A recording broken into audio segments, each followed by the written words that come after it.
Essula eyokusatu.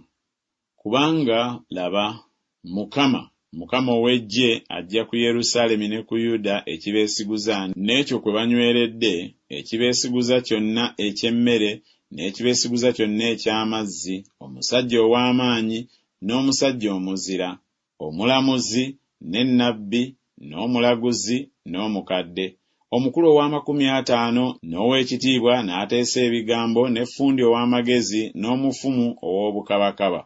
Era ndireeta abaana okuba abalangira baabwe, era abaana abawere balibafuga. Era abantu balijoogebwa, buli muntu munne na buli muntu muliraanwa we. Omuto aligirira ekyejo omukadde, n'omukopi aligirira ekyejo ow'ekitiibwa.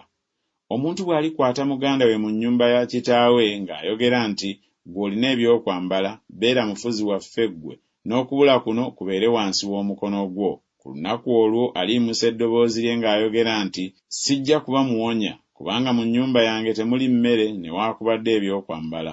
Temujja kunfuula mufuzi w'abantu.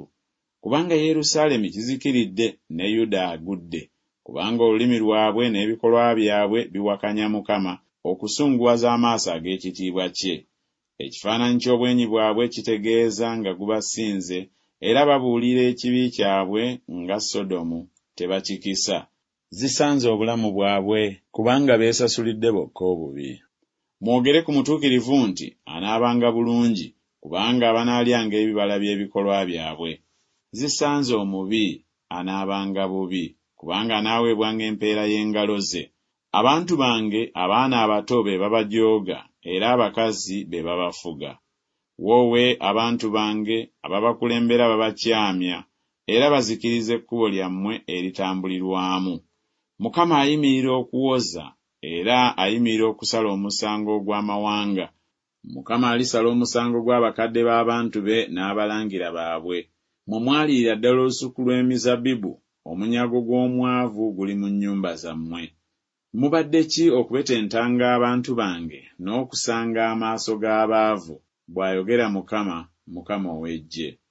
Era nate Mukama yayogera nti, kubanga abawala ba Sayuuni balina amalala, era batambula nga balalambaza ensingo, era nga balina amaaso ag'obukaba, nga batambula era nga bakumba bwe bagenda, era nga bavuza ebigere byabwe. Mukama kyaliva alwaza ebikakampa obwezinge bw'omutwe gw'abawala ba Sayuuni, Mukama n'abikkula ku nsonyi zaabwe.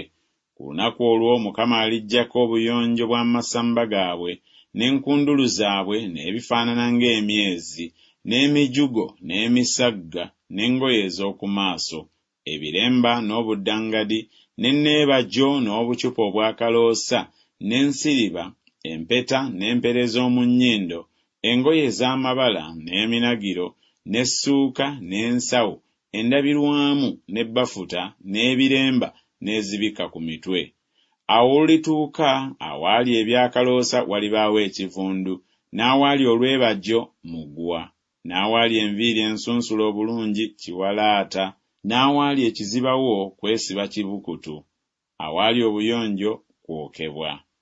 Abasajja bo ekitala kiribatta, n'abazira bo balifiira mu ntalo, n'enzigi ze zirikaaba ziriwuubaala, era ye aliba munaku alituula ku ttaka.